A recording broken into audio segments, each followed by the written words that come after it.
We are.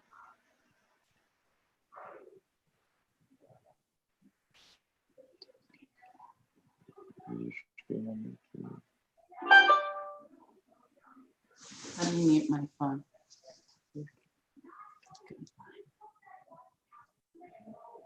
Okay, we are live. Okay, hi guys. Welcome to our Doc on the Phone podcast. Today we have with us Dr. Zaiba Jetpuri, who's a physician at UT Southwestern who practices family medicine. As you guys know, my name is Zuhair, and I'm here with my co-hosts Arsha and Sohail. And we are excited that we are doing this with Dr. Zaiba on Christmas Day, and we're so thankful to her for joining us during her break. And so let's just dive into it. I'm going to give a quick synopsis of who Dr. Zaiba is, and we can go from there. So Dr. Zaiba Jetpuri is a family medicine physician and associate professor in the Department of Family and Community Medicine at UT Southwestern Medical Center. She earned her medical degree at the University of North Texas Health Science Center, TCOM, and completed a residency in family medicine at UT Southwestern. She also earned an MBA from the University of Texas at Dallas and a certificate in public health from the University of Texas Health Science Center at Houston. In addition, Dr. Jetpuri serves as Director of Medical Student Education for Family Medicine and as a co-director of the Family Medicine Procedures and Enrichment Elective for medical students, and as well as a curriculum leader of Pediatrics and Culinary Medicine for the Family Medicine Residency at UT Southwestern. In 2019 and 2020, Dr. Jetpuri was named a Texas Monthly Super Doctor Rising Star. She was also recognized as a D Magazine Best Doctor in 2018. And outside of medicine, Dr. Jetpuri participates in community health fairs, enjoys time with her 3 children, and visits local parks and museums. So Dr. Jetpuri is a special friend of mine. I've worked with her before, and I'm so glad that she could come today. So Dr. Jetpuri, is there anything you'd like to add to your bio? And I wanted to ask you about your undergrad because it was at UTD. Well, thank you so much for having me, you guys. It's so nice to meet you, Arshia and Sahel. Actually, I have 4 kids now. Oh, wow. So that happened through the pandemic. So yeah, that's probably it. I also recently I'm associate residency director at our program as well. That's probably the only other update since I last talked to you. And then yeah, UTD is awesome. Go Comets, swoosh. But yeah, I loved my time at UTD. So any questions about that or pre-med stuff, I'm sure it's so much more different now. But yeah, you guys are getting a great education there. Awesome. Thank you for that. So now I want to talk about your specific specialty. And so the way I want to introduce the specialty is by giving a definition that the AAMC or the Association of the American Medical Colleges gives of your specialty. And then I'll ask you if you want to add or subtract anything to that. So family medicine is concerned with the total healthcare of the individual and the family, and is trained to diagnose and treat a wide variety of ailments in patients of all ages. Family medicine physicians receive a broad range of training that includes internal medicine, pediatrics, obstetrics and gynecology, psychiatry, and geriatrics. Although the scope and practice of family medicine is broad, it is a precise discipline, integrating a unique blend of biomedical, behavioral, and social sciences. Family physicians possess unique attitudes, skills, and knowledge that qualify them to provide continuing and comprehensive medical care, health maintenance, and preventative services. These specialists are best qualified to serve as each patient's advocate in all health-related matters. Special emphasis is placed on prevention and the primary care of entire families, utilizing consultations and community resources when appropriate. Family physicians employ a diverse range of cognitive and procedural skills and coordinate with other specialists when necessary. So, Dr. Zaiba, is that a comprehensive definition of your specialty?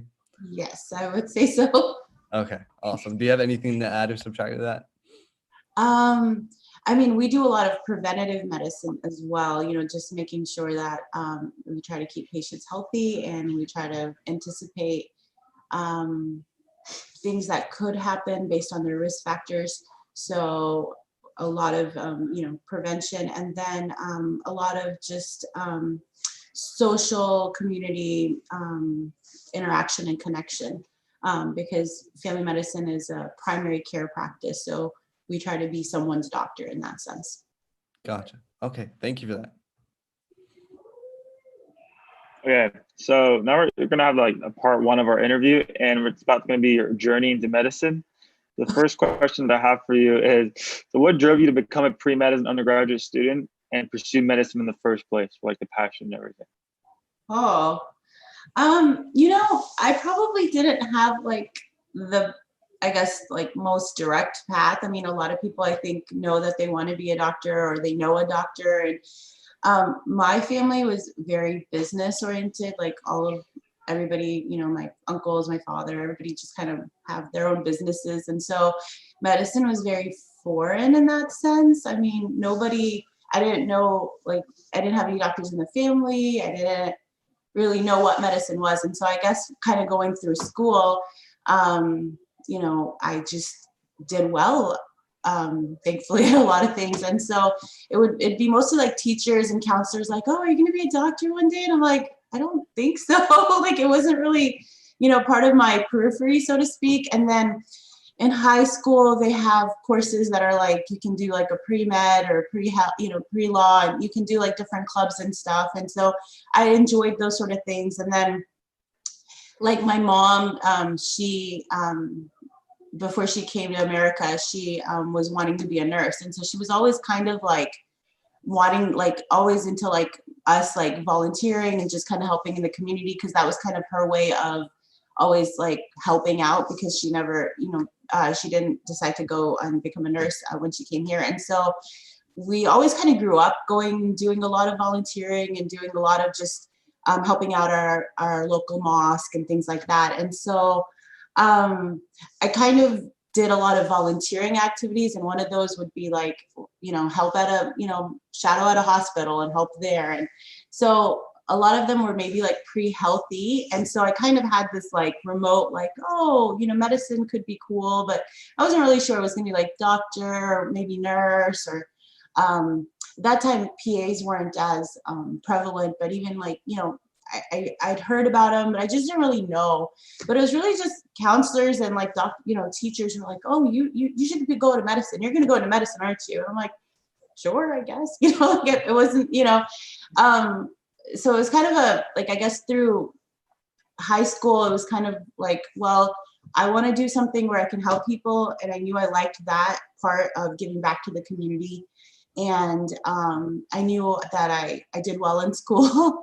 And so it was one of those that I felt that would be a good profession for me to kind of fit into, mostly based off of like counselors and teachers who were telling me like, you need to consider this, like you should do this. And I'm like, well, this is probably the hardest thing that you could do. And if everybody's saying I could do it, then I'm pretty sure I could do it, So it's kind of one of those type of like, I think I'll do it because everybody sees me in this field, and because I felt like it was just almost the best field you could do, where something you could give back and something that you could help people. And I liked that. And so that's kind of what I guess drove me into that pre-med phase, so to speak. And so when I went to UTD, I joined a lot of the pre-health, associations, and did science classes. And at that time, I was doing a couple different jobs.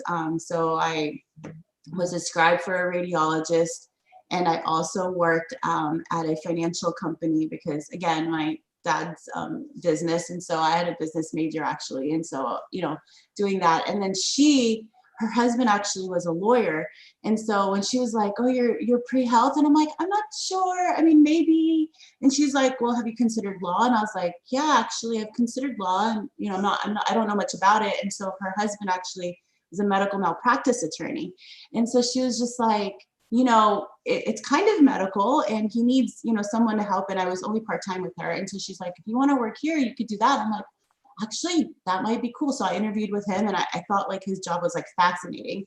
So I started working with him as well. And so anyways, I had 3 jobs through college, and sorry, long answer, but I loved what he did. But what I didn't like is like, you're suing doctors for doing, like, you know, doctors are supposed to do no harm, and the doctors he was doing did harm, unfortunately. But it was just a different side of what I would find that I loved and enjoyed, helping with the law and the justice part of it. But I loved that he was trying to help people, but I found that it wasn't satisfying in the sense, because the part that I would like be researching, or he had me do legal research and things like that, I would find myself more interested in the medicine aspect of what he was doing. And so that kind of really just like, I was like, you know, I think I do like medicine. Like, I think this is going to be the thing. And so that really, like, I think aha moment happened for me at UTD at college. And that's kind of where, like, you know, my trajectory was like, okay, this is what I'm going to do. So that was kind of my route to medicine. I don't know if that's kind of how I ended up in it, I guess. Yeah, that's awesome. That is awesome. That's a very unique way. Not everyone's going to be traditional. So that is great. Incredible. So another question we have for you is, how was like applying to medical school like, especially, you know, since you said you were all over the place that you're, you know, what you were going to do. So how was your applying, and, you know, reflecting back, were there any experiences or tips that you think really helped you gain your admission, or any that you would like to give us?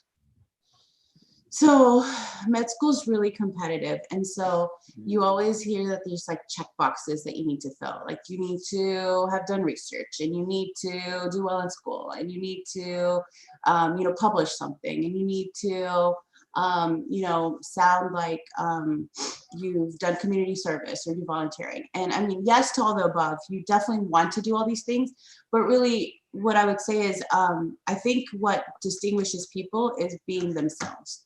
And I can say this from experience, because I do help with some of the admissions at Southwestern with the interviews. And really, everybody who's going to be applying has done well in school. Everybody who's applying has a great MCAT. Everybody who's applying, you know, has, you know, finds some, you know, volunteering or research, everything. But what differentiates them? If everybody does everything, how are you going to stand out? And that's really by being yourselves. And so what I would say is, you know, be your authentic self, do what you like. Don't just do a major just because, oh, it's going to sound good on, you know, what doctors do. There's nothing that doctors do. And I think the more that you talk to doctors, you'll find, yes, a lot might have done a biology background, and a lot might have done all of those things, but everybody has special interests. And if I talk about my own colleagues and just, you know, my partners in my practice, I mean, there's people that have been in the Navy. There are people that have, you know, worked as a completely different profession and then came into medicine. There's people who do welding and, you know, medieval not sorcery, like fighting things. I mean, everybody's got things that they do that make them themselves. And what they bring to medicine is that their true, genuine sense to want to help people. Because I feel like that's kind of like the biggest, there's an Arabic word for it. It says amana, like someone's giving you their, I don't know how to explain it. It's like someone's giving you their life to kind of hold, and you kind of have that in your like protection. And so that's like, I think the innate feeling of like what someone wants to go into medicine for. It's like that compassion to want to actually genuinely be there for someone. And so really, I mean, I think what distinguished me probably is the fact that I did do other things, and I was interested in other things. And did I do well in school? Yes. I mean, that helps. Did I have a good MCAT? Like, all those things like help, but I don't think that's what, you know, really is going to differentiate you. What differentiates you is you decided you want to do a music major, and you did a music major, and you performed at, you know, concerts, and at the same time you did your bio classes, and, you know, you did music, you know, volunteering in a school, and you brought a music program. I'm just using music as an example, but do something that really truly feels like it's you. And that's kind of what college is, really, just exploring yourself, exploring your interests, broadening yourself. You don't want to just be so narrowed down in the biology of things or the chemistry of things that you realize like that's all your focus has been. And I mean, and again, I don't want to offend you if that's what all of you guys are doing, because that, I mean, I think it's great, and it definitely gives you a good foundation into what you're going to get in medicine. But you have a lot of time to learn all that, and all of you have to do those prerequisites anyway. So unless you truly enjoy it, don't make that your major because you feel like you have to. I don't know if that answers your question. But Yeah. I think, don't do something just because, do it because it's what you want to do. All right, that's awesome. Thank you. And then so another question we have based off on that is you said your mom wanted to be a nurse. That's kind of what interested you. So what choose you to pursue the route of becoming a physician instead of, other healthcare providers, such as, let's say, a nurse or like a PA and stuff like that? So, I think for me, I'm the oldest of 5 kids, and so I always have to be like the leader, and I always have to kind of be the one watching out for people and, helping my siblings. And so I think for me, when, again, counselors kind of were telling me about the differences, it was like the doctor is like the leader of a health team. And it just was like, well, why would I want to work under someone when I could be the person? And that's kind of why I just, once I thought of health and I'm like, okay, I'm going to just do medicine. It was always just like, I'm going to be a doctor. Now, along the way, I will say, I think traditionally my parents are from Pakistan. So for them, not knowing any doctors in the family and always, they were always just concerned, like, if you go to medicine as a girl, you'll be in medicine for so long and you'll be in school for so long that life will be on pause. And so they were just worried, like, will you get married? And when are you going to have babies? And all that sort of stuff. And so I think they probably would have preferred me doing something that was not such a long course, because it's a long path, medicine, right? You have to apply, you have 4 years of college, you have 4 years of med school, then you've got residency, and none of it is guaranteed. Like, if you don't do well, what's going to happen? Are you're just kind of stuck in this limbo. And so I think part of that fear of not knowing almost just kind of made them, encourage me, maybe consider something that's quicker or shorter, that sort of thing. But I think for me, it was just like, I've always been kind of the leader, and I just wanted to continue that.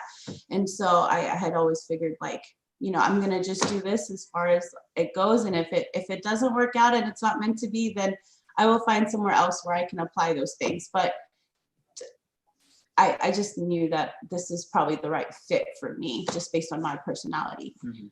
So that's probably why I went that route. That's great. That's awesome.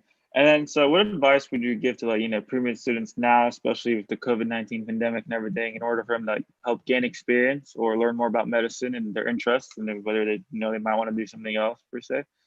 Well, it's definitely hard for everybody right now. So I would tell you, like, it's okay, relax if you're not getting to do like the volunteering and everything that you were planning on doing, or the research, because it's on pause for everyone.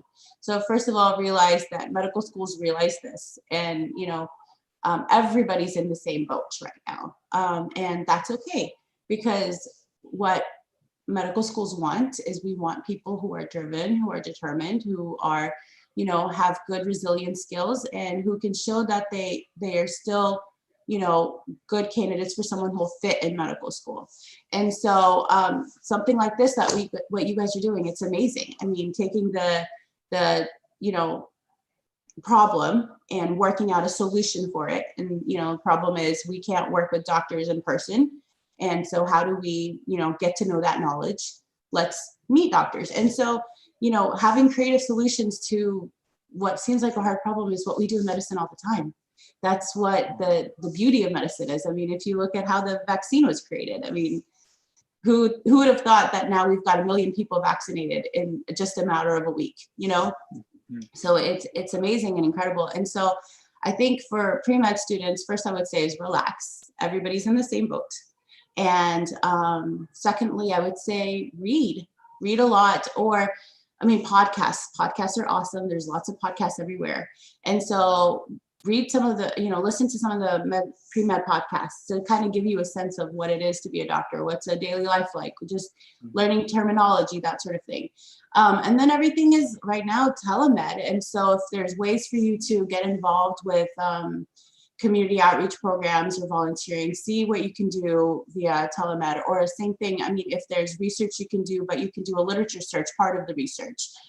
You can do that remotely. You don't have to actually be in a lab doing bench research to be able to do that. And so there's parts of different things that you could probably do and help out in without having to actually be there in person, and so that it keeps you safe and keeps everybody else safe. For example, I volunteer at a couple of community clinics that are charity clinics. And right now, all of the clinics are remote. And so the way that we're, pre-med students are helping is that they're kind of the ones pre-calling the patient, they're checking them in, they're going over their vitals, they're going over medication, and all of this is happening while I'm on the line, but so I'm supervising, but at the same time, they're getting that ability to still contribute to a patient's care. And so what I would say is just kind of seek out opportunities, ask around, see where there's things happening, where there might have been in-person things happening, see if there's remote things happening, see if you are able to help, or if there isn't anything remote, maybe you could offer a remote option and say, well, I can do this, or I can help with that, because maybe it's something that, because it's new and novel, nobody's thought about it, and they're just so used to like, we're just going to keep it on pause right now until we can come back. And, maybe it doesn't have to be that way. And so, especially with your generation being as tech savvy and just already plugged in, offer that, and that probably would be what it needs to just kind of be able to continue what you'd want to do. That's awesome. Thank you. All right, thank you for that, Dr. Zaiba. So now I want to transition to actually talking about medical school, and I wanted to ask you what your experience in medical school was like. A lot of people say that in medical school, it's basically like you're drinking from a fire hose. So I wanted to ask you if that was correct. And I wanted to ask you how the experience was different from your undergraduate experience. And if you're going to give advice to someone who's just about to start medical school, what would it be? Okay, so is it drinking like from a fire hose? Yes, definitely. Because there's so much knowledge coming and you're just like, hold on, I need a bigger straw. Because you just can't consume it enough. There's just so much to know, and you almost feel like, how am I going to learn everything? And so, for example, on tests, you're like, how am I going to learn everything? And you realize that even though you've memorized the lecture, you still didn't get every answer on the question. And so I guess the first part of your question, yes, it feels like that. Secondly, in terms of how is it different from undergrad to graduate, like if I was taking a test in undergraduate, I knew I studied for it, and I would walk out knowing like I aced it. And it was no big deal. I didn't have to think about it. I'd go on to like my multiple other things that I was doing. And that's what it was. And then I would take a test in med school and like finish and think like, what just happened? Like, I don't even know what I answered. And I would sit there like agonizing, like, what did this person say? Well, why did you answer that? Oh, dang it. Like, should I have answered that? But was that right? And you'd sit there like debating it. And there's sometimes there'd be like questions where like from our pathology doctor, he would like answer questions, ask you from like the italicized portion of the subtext of a caption. And like from like a 30-page, chapter, it would just be like one subtext of not even the caption, but like the subtext of the caption. And that would be like the question on the test. And everybody would be like, what did he do? And so really, I mean, if I had a photographic memory, it would have been amazing. But unfortunately, that was just not me. And so what I would say is like the difference is in undergrad, you could have so many other things going on. And you would probably still do fine on a test, or you'd be fine if you just studied last minute. And you could probably, as long as you showed up to some of the classes and you listened to some of the lectures, maybe you got some notes, you'd probably be fine. This is not how it works in med school. Unless you have a photographic memory, and then maybe it does. But in med school, I think you have to just be more regimented. You have to have a schedule, and you have to have like discipline. And so for someone who's had a job, you learn the time management skills, and you learn to be efficient in that sense. And the first, I think, year, at least 6 months for sure in med school, is really kind of learning what the proper study skills are.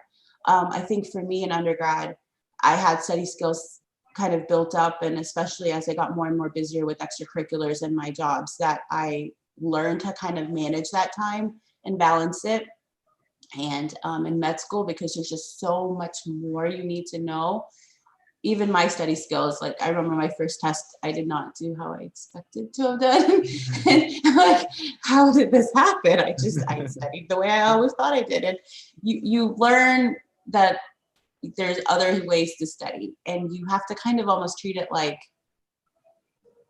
I don't want to say a job, but almost like that discipline of, you have to be, you have to kind of set a schedule and set a plan for yourself, or plan it out on an Excel spreadsheet or something, where from this time to this time, I'm going to cover this chapter, from this time to this time. And so that kind of also gives you endpoints, because otherwise you could just study all day, all night and not have a life. And that's not healthy. And so learning how to set limits for yourself, set boundaries, but also setting a schedule. So the biggest difference, I think, for me between undergrad and med school was just like having to back off on a lot of my life, and extracurriculars and things that I could just say yes to everything. Even though I had a test, I would go out, if there was something going on the night before, I'd go out because I knew if I've studied, I know I'm going to do well. You really can't do that in med school. You get tired. You're not going to be able to like have that mental like awakeness for a test. And so learn not to be too hard on yourself when you're going into medical school, and learn that there's just always more information to learn. So it's okay. And that's just the part of, you're not expected to know everything off the bat right away. You're going to feel like it. And it's okay if your first one or two tests go bad, or, a test here or there, because at the end of the day, once you're a doctor, is anybody going to ask you how you did on that one quiz or that one test? Nobody's going to care. Nobody's going to know. You might have forgotten it if you blocked it out, PTSD or something, but it doesn't matter. So you just kind of learn to like forgive yourself, and learn that, learn to take something from it.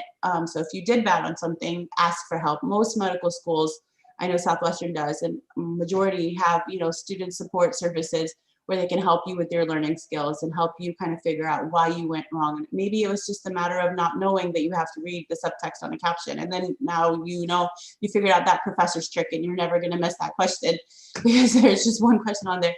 But I mean, it's okay if you miss a question or you miss two questions. But the first year of med school is just kind of learning how to study, I would say. And it may take some people a few months. It may take someone just one or two tests, and it might take you the whole year, and that's okay. Don't compare yourself to other people. That would be the other thing I would say. Don't, it's great to study in groups and study with people who I would say are like-minded in the way they want to study, because some people do flashcards, some people do lectures, but don't compare yourself. If someone told you they did better, great, they did better. Maybe learn how they studied, so that way you can learn from them. But don't feel bad because they did better. Actually feel glad, because my study group in med school was the valedictorian of our med school class. And then I don't know why she still was like friends with me. I'd feel like, I'm so dumb. Like, why do you want to be with me? But she was so sweet about it. She's like, I when you miss questions, or I would miss questions, but she's like, when you don't get something and I have to teach it to you, it makes me learn it better. And she's like, or if you ask a question that you're not getting and I get it, or that I realize maybe there's a different way to explain it. And so for her, it would reinforce, things she knew, or it would make her think about it differently, because maybe it's not the way I was thinking about it. And for me, obviously, it was like, well, you're helping me, please just be my friend. But I'm kind of kidding, but in a sense, like it's okay to study with people and learn from one another, because that's how you get to be a stronger person. And that's what doctors do. We talk to one another all the time. We learn from one another, and you kind of have to get that like chip off your shoulder. Like, I don't need anybody's help. Gotcha. Okay, that was an excellent long-winded question or answer. No, thank you for that. Now I want to dive in specifically into your background, and so for anyone who doesn't know, you went to TGOM, and so that's obviously an osteopathic medical school. So I was wondering how the osteopathic program is different from the allopathic program, and are there any skills or knowledge or hurdles that you had to experience to finish the osteopathic program? And do you think any of the stuff that you learned in the osteopathic program helps you in your day-to-day? So when I went to medical school, I think there was this stigma of osteopathic schools are inferior, or, you're not a real doctor if you have a DO. And, people didn't even know what a DO was. And it was a little strange. I would say that this stigma does not exist now, I feel, just because there's more and more DOs, more and more schools opening. But so DO schools are a little bit different in the traditional allopathic school, in the sense that the whole mentality is treating the whole person. I mean, that's kind of like the first thing you learn. The guy who actually invented DO schools, his name was A.T. Still, and he was a really cool guy. He was like this farmer and inventor, and he lived out in Missouri, or I think Missouri, and basically his whole family died in the matter of months, and a bunch of his kids, and they all just died, and using the traditional bloodletting techniques and other ways of that they had medicine back then. And he realized this cannot just be medicine, just where you give somebody a medicine and you just wait for it to get better. That cannot be it. And so that's kind of what led him to start this whole philosophy of osteopathic medicine, which is the os, the whole body. Think of what other things could be contributing to that person's symptom. A symptom doesn't necessarily mean there's one illness. Symptom could be part of more of a holistic. And so that's kind of where he started the first medical school, which was A.T. Still back in Kirksville. It's still existent to this day. And so I think when we do DO school, we put hands on patients, physically our hands, to learn osteopathic medicine, which is kind of the different skill set that we have. Literally the first week of school, you're putting your hands on patients and learning how to diagnose them based off the tips of your fingertips, which is mind blowing, right? And whereas when I compare the curriculum for allopathic schools, and my husband actually, he went to Southwestern, and so he was a year ahead of me at Southwestern, and so he would I would be telling him what I'm doing, and he's like, well, we just started doing that, And so when it came to seeing patients, and so anyway, because you learn, you do, and we would have basically twice a week at our school for half a day sessions where you're just touching patients, touching people, just learning how to do medicine with your fingers, so to speak. And so by the time you start clerkships, when everybody traditionally starts to see patients, you're very, very finessed at diagnosing musculoskeletal problems. And so for me, that's kind of where the difference lies in DO and MD schools. That, not to say, MD schools do, I think, because I teach at one now, I can see that they try to bring those tactile experiences earlier and the clinical diagnosing experiences earlier. And we start that sort of stuff too, but not the same degree or time spent on musculoskeletal the way osteopathic medicine schools do. So I think that's kind of the difference in the schools. And then I think the second part of your question was how that was. Yeah, how it helps you in your day-to-day. So for me, how it helps is I'm a family medicine physician. So I see patients of all ages, all genders, everything. And pretty much I see everything, right? And so you have to be able to see someone and treat them in the context of what's going on. And I think for primary care, you have to kind of know what's going on with the person. Someone might come in with symptoms of what looks like they're just not sleeping, but really it has to do with the fact that they're depressed. Or, someone comes in with a problem in their hip, and you realize it's actually the fact that their other joint is, they've been compensating because their other joint is hurting more, and now this hip is hurting. And so just being able to diagnose it. And so I use my hands almost all day, all the time. You take 10 people, everybody's got some sort of musculoskeletal complaint, or back's hurting, neck's hurting, joints hurting. Probably not kids as much, but you see it all the time. So I use those, diagnosing skills. We also learn the skill set of treatment with osteopathic medicine, and so learning how to treat those problems. Do I use those daily day? Not so much. I use them kind of occasionally, just depends on the right patient. And that's probably because I work at Southwestern, where right now we don't have a big osteopathic curriculum, so to speak. But that being said, patients seek me out. They're like, oh, we saw that you're a DO. Do you do osteopathic medicine? And I'll be like, yes, I do. Okay, we came to you just specifically for that. And so for patients who know what it is and what they want, it's almost like an extra, I say extra tool in my toolbox. I mean, my allopathic trained partners, can they diagnose something just like I can? Yes. But do they know how to do osteopathic medicine to treat it, or do they just know the traditional place? That's kind of where I think the differences are. And even now, I mean, with our residency, which is an allopathic MD residency, we have several DO residents who are, you know, so hands-on, and I mean, they're sought out by patients because it's just another way to treat patients. And even our MD residents and our MD faculty are like, teach us some osteopathic medicine so we can do it on our patients too. And so it's kind of nice to have that ability to be able to contribute in that way. Okay. Also, I never thought of it that way. And I think that insight's like amazing to hear. And so now I just want to ask you really quickly about another degree that you have, which is an MBA. And so I wanted to ask you what your reasoning was for getting that MBA, and how does it help you in your professional life, in like administration, or just in your day-to-day as well? And how do you think a pre-med student who's looking to maybe get an MD MBA or DO MBA be able to show their interest in it and gain admission to it?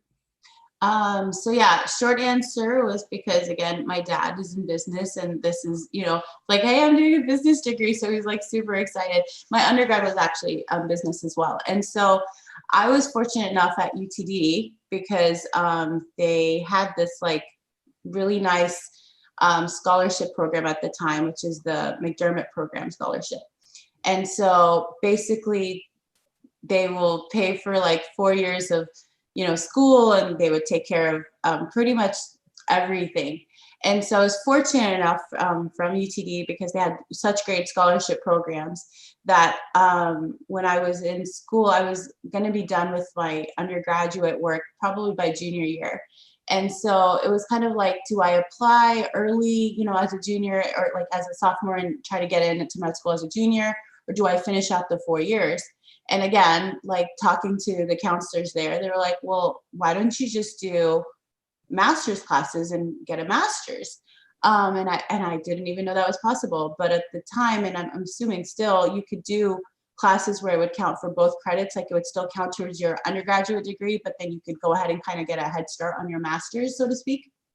And so I was crazy, and I said, sure, yeah, I'll do this. And so I decided I would do kind of like this cohort class where you can like get your master's all done in like a year, which crazy. But because I had a scholarship, it was all going to be paid for, and all my books were going to be paid for. And I figured, you know, I didn't want to lose on this opportunity, because it would have been expensive otherwise. And I just told myself I was going to just get it done while I was applying for med school and do all this at the same time, which, looking at it, like, is there a rush to get into med school? No. I mean, you could spend 5 years, even 6 years, take a gap year. If you want to do med school, you will figure out a way to go to med school if it's the right fit for you. So there's no rush. I know a lot of people feel rushed, and there's, you know, early admissions programs where you can do 2 years of college and then you get into med school early, and you can do 4 years of med school. And, you know, we had that for a while at UTD, where you could do that and get into like any of like the Texas schools. And I mean, it's amazing and great if you want to do it, but I feel like you miss out on like the opportunities you get in college, where you learn yourself and get to know, you know, get to like explore your passions. And so, hindsight, I probably shouldn't have rushed it. I could have spent another year and did more like some corporate work for a while, just to kind of explore different things. But for me, I did an MBA, like you said, just to kind of get that background in administration, because I always wanted to have, I knew that being a physician was being a leader, and an MBA would help me finesse those leadership skills, and in terms of part of medicine, unfortunately, is that it is a business in some aspects, especially depending on where you're working. And if you are going to go into primary care, which is kind of where I was leaning all the way through even college, I knew I liked primary care. And so a lot of primary care doctors are their own bosses. And so I wanted to be able to have that background, just so I could, know how to manage a business, know how to run different things, know how to manage different personalities, workforce issues, if there's like a supply product demand issue. So all those things, I felt that having a master's would help me with that. And then UTD had a healthcare management background master's that you could do. And so having those kind of, I guess, courses kind of, I would say, primed me in that sense, because you learn a lot of the terminology, and learn a lot of the issues, but you'll get to apply it.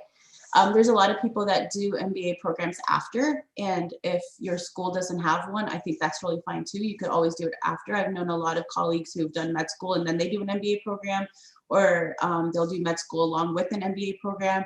At Southwestern, we have MPH, so Masters in Public Health. And so it doesn't have to be an MBA, but I think having knowledge is something that someone who's going into medicine, there's never knowledge that you cannot have. I mean, you should always want to learn more. You should always, I think that's what makes us unique when we all go into medicine, right? Like we just want to learn, and you want to learn everything about everything. And so having some sort of master's in anything, whether it's before med school or after med school, will help you give a broader sense to what you're doing. Some people do masters not knowing which their trajectory is going to be, and it's just another, again, added skill in your toolbox that you can add. And some people know, well, okay, I've done medicine now, and I am going to plan on, running this. I want to be a medical director at this, and having an MBA would help with that. So then they decide to do it that way. I think to each their own. Personally, being in medical school, if you're trying to do a joint program, sometimes it is a lot, you're doing extra courses work along with everything else. And does that mean you're going to have to do less maybe research or community service while you're in medical school? Probably. There's going to be some give. And so do you have to have done it during med school? No. I mean, I would recommend not to. I would say try to do it after medical school if you haven't done it before, because you have time to learn it. There's so many MBA programs out there. And then having gone through a doctorate level program, getting into an MBA program would not be hard, or an MPH program, or any of those. And so really it'll kind of help you apply it whichever way you want to go. But I have a lot of students that have done successfully an MPH and a MD. So it's possible. It's just more work. And it kind of just, again, I would say take your first year of, seeing how you study before you definitely say this is the way I want to go. And don't do it because it's a checkbox. Like, I need to do this because it's going to help me. Just get that mentality out of your head. Do it because you enjoy it, or you feel like it's going to be something that, you're going to apply in a different way. Gotcha. Okay. Thank you for that. All right, Dr. Zaiba, I'm just going to go ahead and transition into how it is like to work as a doctor and do what you do on your daily basis. Go ahead. Can you please describe to us what a typical daily, weekly, or even monthly routine, whichever is more appropriate, about your specialty look like, and what is your typical patient, and how they visit you, and along with the typical outcome for that patient is? So I would say that it's different every single day. And I think that's what's unique about family medicine. You can see every single thing, and it's never the same day. I mean, and it just depends also where you practice family medicine. I should say that. If you're more of in a suburban community environment, it's going to be a little bit different than if you were practicing family medicine in more of a rural environment or an academic environment. What I mean by that is people who are more in an academic or rural environment may actually be doing every single thing because they're the only doctor in the entire village or the entire town. And so you would be delivering babies, you'd be doing surgeries, you would do everything because you're the only doctor there. Whereas more community-based or suburban doctors might not be delivering the babies and might not be doing surgeries because they are time consumptive. Some will practice hospital medicine. and actually round on patients. And some will just say, well, I'm just going to be outpatient. So go see whoever it is in the hospital and come back and see me in the clinic. It just kind of depends. My position is a little unique because I practice academic medicine in a level 1 hospital. So I work at Parkland and also UT Southwestern and also Texas Health Dallas Presbyterian. And so it's a little bit different because I guess on a monthly schedule, I may have 1 or 2 weeks of inpatient. So I'll see patients on hospital wards. And then those patients will come in for follow-up visits with me in the clinic. So I would see them in the clinic after their visits. If someone gets pregnant, I may diagnose that and take care of some of their prenatal concerns. But then for the actual obstetrics part and the surgeries, I don't do that. Did I learn how to do it? Yes. We practiced it? Yes. Could I have done it if I was in rural medicine? Probably, if I, finessed those skills a little bit. But I knew I was going to live here in Dallas, suburban kind of area. So that was something I chose not to continue doing on a daily. So yeah, I mean, 2 weeks out of the few months I'll do inpatient. And then I have outpatient, so I'll see my own patients. And then because I'm in an academic practice, I also see patients with residents. And those are people who finished medical school and now they're in residency. And they'll see their own patients and then they'll kind of check them out to me and tell me about them. And then I'll see some of them together. And then part of my day, I'm teaching medical students on a weekly basis. And so we have these small group sessions that Southwestern has, and most medical schools have these small groups that you'll have to meet with the same group kind of longitudinally. And so we practice clinical reasoning skills and we do lectures to them. So I do that. And then I spend some time lecturing to residents as well, because that's part of my job. So yeah, I kind of do a little bit of inpatient, outpatient, and teaching, which most family medicine physicians, when you think about them, are either outpatient only or inpatient only. And they may or may not have students that they're teaching, but most of the time they're just, they're kind of just seeing their own patients. Awesome. That's definitely very insightful. Since you have a really extensive background working in different settings, it kind of makes us wonder, what's your favorite in most exciting aspect of your specialty and that you enjoy the most? And on the other hand, what are the more mundane parts? And let's say it's less enjoyable per se. Well, my most enjoyable part of my job, honestly, is teaching. And I know that sounds crazy, but for me, medicine is all about learning. You're always learning and you're always teaching. So either I'm teaching to my patients and trying to tell them how to lead healthy lives, or how to change something differently, or how to take their medication, how to take care of their family. There's a lot of different things we see in family medicine. Sometimes it's not medicine. Sometimes it's just a social visit. They just want to come in and check in and let me know how they're doing. And we just have a chat because I'm their doctor and I take care of them on the daily. That's kind of what, primary care medicine really is. It's you're someone's doctor. That's kind of always how I pictured, having that relationship. I wanted to be someone's doctor. And so for me, that's what I enjoy, teaching them. And then if I'm not teaching my patients, I'm teaching students, I'm teaching residents, because I just enjoy that part. I think my first role really is just being a teacher, trying to be an advocate, trying to help give back.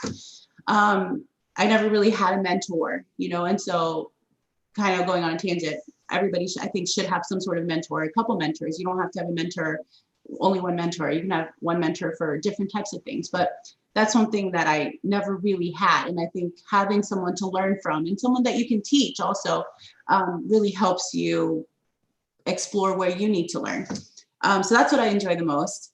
And then, obviously just taking care of patients, seeing them.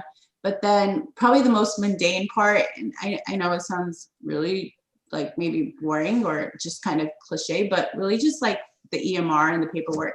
It's nice to have everything electronic, but at the same time, there's just so many boxes you have to click and check. And it just takes a lot of time away from things that I enjoy, which is talking, because you can see I just ramble. So I think, and if you ask any doctor, they'll probably all tell you the same thing. Nobody likes sitting there and just charting, because that's not what we went into medicine for. But, it's unfortunately part of the things that we have to do to make sure that everybody's, access and EMR is appropriate, so anybody else who sees them knows what happened and that sort of thing. Okay, awesome. Yeah, I definitely agree. I mean, filling out paperwork could sometimes get really challenging and, that mundane. But now I want to transition into what you think about your specialty in future, and what do you think is the biggest challenge facing your specialty at the moment, if there is any? And where do you predict your specialty be in 10 years, 20 years, or maybe per se after COVID? Because definitely COVID has affected everything. What do you think about that? Well, so I guess the short term is post-COVID, hopefully, because hopefully we'll be done soon. I think that the fact that I'm in a primary care, everybody needs a doctor, and there's already a primary care shortage in the country, specifically in Texas, but also in the country. It's one of the fields that when I'm advising medical students, like, you'll never be without a job because there's always a need for a doctor, period. You could be in, a town of 300 or, and they will need a doctor. And you could be in a town of like 1 million and they will still need a doctor because you will be the doctor. And so I think with post COVID, I don't think anything's changed because I think we'll just be busier, honestly. A lot of people have been nervous about even leaving the house or seeing their doctors. And so people need physicals and people need to follow up on those preventative exams, pap smears for women, that sort of thing, well child exams. So I think we will be busier. Long term, the biggest challenge I see is insurance, really, just a lot of different ways that people can get access to care. And sometimes it makes it challenging for them to have a primary care doctor, especially if they don't have insurance, because you can't regularly follow up. And so that's why part of what I do is I work at community clinics that are for free, so people who need access to care can still see someone who can take care of everything. Long term also, I mean, I see that a lot of family doctors are so versatile. We can see emergency, patients in an emergency room environment. We can see, patients who need to have babies. We can see children. We see a lot of end of life palliative care, especially right now with COVID. I mean, a lot of people are seeing a lot of that. And so I think because our profession is so versatile, a lot of people have like niches. And so people's niches might have shifted a little bit. Maybe they might have done a little bit more of something. And now because they had to do a lot of like ICU medicine and palliative care, maybe they decide like, okay, I think I'll, go do more of that now in my practice because I decided I enjoy it more, or my practice has shifted, or a lot of family doctors who are outpatient, for example, they might start with like a younger practice, and as their practice grows and matures with them, as they mature, their patients mature. And so some of that means maybe you're seeing more geriatric patients. And so I think it just means that it just kind of goes along with the tides. But a lot of global medicine, I've done mission trips, and you're able to, as a family doctor, do pretty much everything because you can do everything. So where I feel it shifting is that, people's, like, I think foci might change a little bit just based on what maybe the pandemic forced them into. But does everybody always need a doctor? Yes. So primary care is never gonna finish. Awesome. Okay, thank you so much for that, Dr. Zaiba. I wanted to transition to our penultimate question and the last part of our interview. And I wanted to ask you a really hindsight kind of question. So I want to ask you, what is a career mistake that you or someone who's also a doctor or provider has done and you'd like to change? Or what is something that you or another provider has done well that you'd like to emulate in the future, or you'd recommend others to emulate? So I'll say that I know a lot of doctors who get burned out quickly because they go into a field that they don't truly fit. And what I mean by that is, maybe you think you want to be, I don't know, a surgeon, and you go into that because you've always wanted to, cut, and then you just get burned out so fast because the speed or the time it takes is not really you. And so then they find that they have to switch. And so I think for what I would say career mistake, that would be like one of the biggest ones, that don't feel that you have to know what you need to do when you're going into med school. Don't feel like you have to know what you need to do even when you're in med school. Spend time to enjoy those clerkships and really kind of get to know where you fit. Look at the personalities of the people around you. Look at their lifestyle. Ask a lot of questions. Talk to as many doctors as you can, just to kind of see what a day in their life is like. What do they hate? Kind of like what you're doing now, because then you'll see kind of where your personality meshes, to kind of give you a sense of like, this may be a good fit for you. Don't just do something because it's flashy or you think, oh gosh, this specialist makes lots of money. And when you go into medicine, you will make a very comfortable lifestyle. That's not anything any one of you have to worry about when you go into any sort of, but that's not why you go into medicine, right? It's to help people and to do something that you enjoy. So I would say that's probably the one. And then I think financially, when you go from a part of not making any money, or even seeing like other people who are in other professions, like lawyers, engineers, they will start working 4 years out of, undergrad, and they just start saving, making money, going on vacations, buying cars, and, buying houses, getting married, that sort of thing. And you're just kind of in this, like, I can't work, I can't make money, I'm on loans, or, I barely make, I'm eating like the same CC's pizza 3 times a week. Saving portion control, asking my mom to make food, that sort of thing. And so when you start getting those paychecks, it's very, very tempting to just want to like buy that car and buy this and buy that, because you've always been waiting that, to do that. And I would say that's a big mistake, because if you learned how to live modestly, you can continue to live modestly and be smart about your choices when you spend your money until you've paid off, if you have loans or things like that, before you start making big purchases. Those would be the 2 things. And then what was the third part of your question? If there's anything you'd like to emulate for the future. Okay. I think for me, the doctors that I've seen that continue to practice medicine, into their 70s and 80s, I think what I've found is that they have really good support systems and really good like stress relieving skills, I guess, if that makes sense. So I see them have other hobbies, have other interests, and medicine is not just their only life, but they have a life outside of medicine. And so that's what's something that I would like to emulate and try to develop, because I don't have too many hobbies.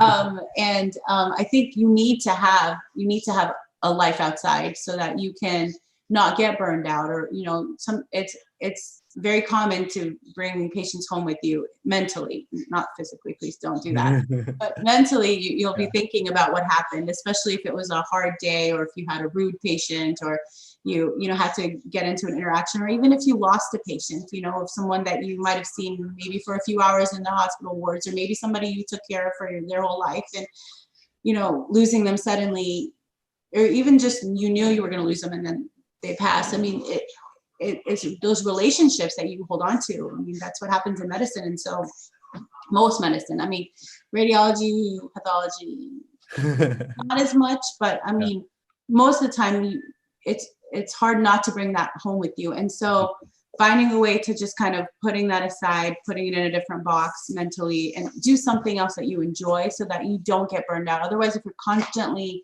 thinking about it, constantly bringing it home, you're going to just find yourself so mentally exhausted that it's going to be hard to like function.